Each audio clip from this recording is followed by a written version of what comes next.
Hello, my name is Damaka Adams, and I will be presenting on venue shopping along with John Renner in our class. And I will focus on the articles by Jourdain, Hug, and Varone, Lobbying Across Venues, and also Intergovernmental Relations and Energy Policy by Luke Fowler. The definition of venue shopping is that it is a political strategy used to locate an area or decision setting that offers a favorable chance for reaching one's policy goals. Venue shopping occurs when policymakers seek new venues that are more cooperative for making policy when there is an opposition in their traditional policy venue. And this is from Conert and others. Lobbying across venues. Interest groups mobilize to influence policy decisions. Jourdain and others mention that an issue tracing approach must be applied to capture an organization's mobilization strategies. With this approach, groups shop for the best venue to attempt to influence policy. Interest groups may file a lawsuit or launch a popular initiative as a strategy for steering the decision-making process and to control for venue in which decisions are made. The interest groups may seek to have a decision made in the legislative area or venue, and this is where redress is sought by policymakers or interest groups in Congress or in the state legislature. There is also redress sought in the executive venue, and this is for favorable policymaking through the executive branch of government, which may be the president or governor. In the judicial venue, policymaking is sought through the courts for a favorable ruling to set precedent for future policymaking on similar issues. And then there's also the direct democracy venue, which it's when an issue is placed on the ballot for a vote. Jourdain and others examine policymaking activity in California and the advantages to having multiple venues available for certain groups. Advocacy in multiple venues. The Jourdain and others article explains that if a group is not successful in achieving its desired policy in a given venue, it may be because it is dominated by its opponent. The interest group may then mobilize to a different venue if that venue is more receptive. Some events surrounding venue change are predetermined, and venue change happens even with lobbying pressure. For instance, delegation of power from the legislature to administration, the legislature referred ballot measure, and veto by the governor are all predetermined, so transition occurs regardless of pressure from interest groups. Venue change presents organizations with an opportunity to propose alternative solutions to influence policy. Litigation may be used by groups to win a court case on a particular policy and another lawsuit filed soon after to lock in a favorable outcome. The policy is then established as precedent in future court decisions. Jourdain and others hypothesize that groups that have not achieved their goals in one venue are more likely to mobilize in a different venue, and they attempt to change the policy direction when compared with groups who have experienced higher rates of success or groups that have not mobilized at all. California's policy making processes. Policy processes were highlighted in 4 policy issues in California. The first was the STEM case study, which was passed allowing human embryonic stem cell research, and this was in Senate Bill 253. And then there was also a subsequent bill passed, which was Senate Bill 771. This bill created an anonymous embryo registry for research purposes. Although there was success in the legislature with these bills, there was still no funding available. Robert Klein, who is a stakeholder and board member of the Juvenile Diabetes Research Foundation and father of a diabetic son, spearheaded Proposition 71, which made conducting the stem cell research a right under state constitution.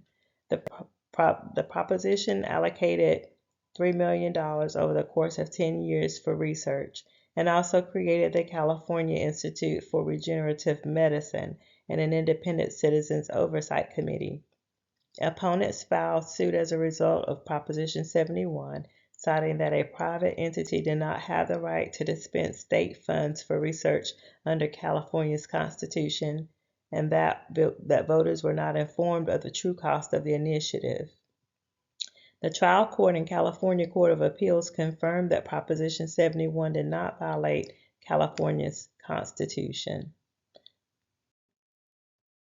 Another policy area in which groups mobilized to find a successful outcome examined by California was the high-speed rail system. Groups and stakeholders that are likely to mobilize for high-speed rail in California are unions, businesses, and city transportation authorities. Jourdain and others highlight that in the Renewable Portfolio System case study, findings show that there were 6 proceedings in the California Public Utilities Commission dockets, each containing several binding decisions and interest group mobilization that occurred in the administrative venue.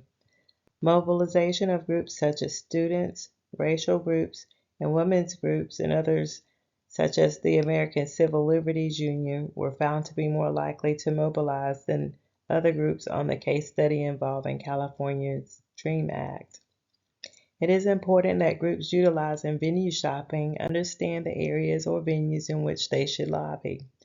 For example, it would be inappropriate for a group seeking policy on abortion rights to mobilize and venue shop in an administrative agency.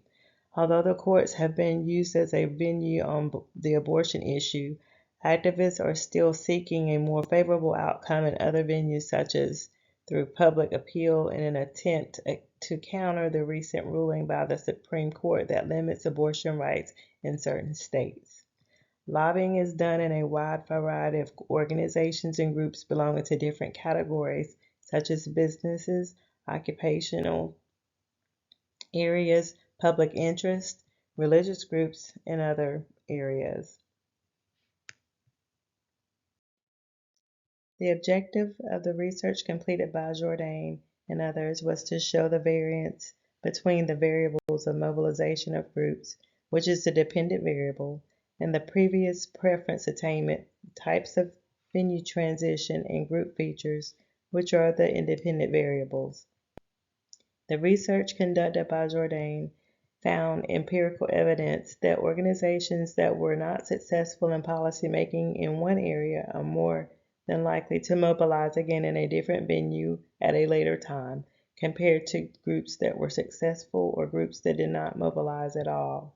This supports the first hypothesis posited in this article.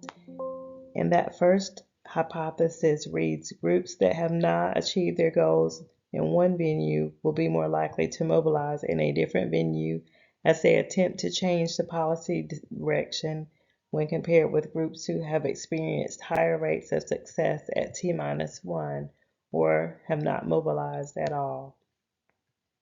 Jourdain's second hypothesis was not supported in that the case study showed that previous successful groups will be less likely to mobilize again if the next decision takes place in the same venue, which means that the winners rest on their successes.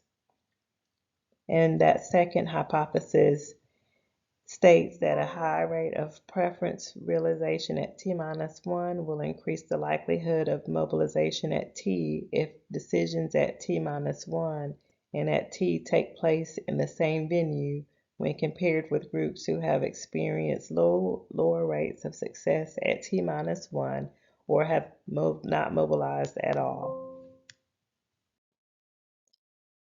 Venue shopping and government overlap. Fowler's research focused on intergovernmental issues related to energy policy and the overlap of federal, state, and local governments on the issue.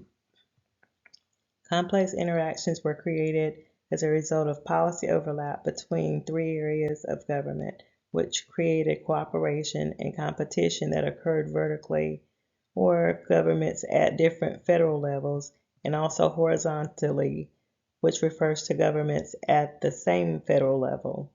According to Fowler, most state-level policies focus on in-state production development, while federal regulations focus on interstate production of energy policy.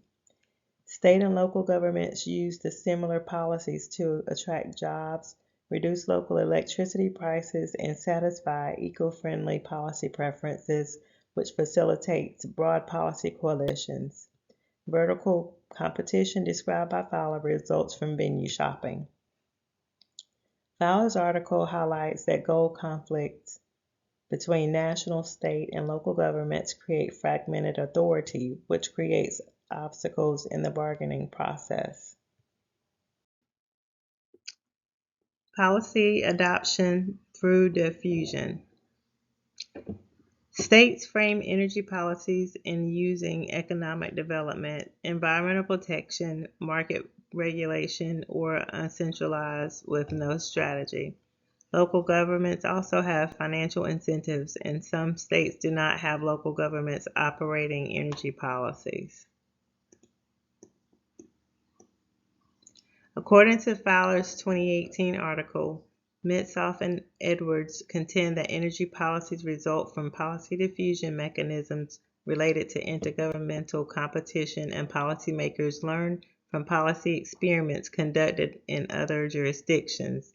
This ties into Shippen and Volden's article from last week discussing policy diffusion, in which one state tailoring one policy after policy implemented in another state, or competition between government agencies.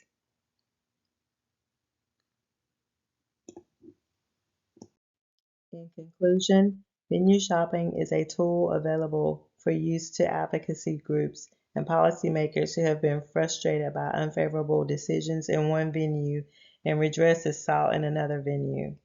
Venue shopping is important because strategies employed through its use impact policy change, as discussed in the research of Jourdain and others, and also in the Fowler article. Venue change presents organizations with an opportunity to propose alternative solutions or images.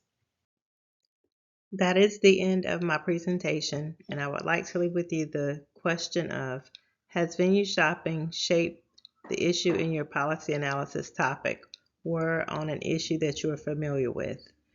If so, how? Thank you for watching, and I welcome your feedback on this presentation.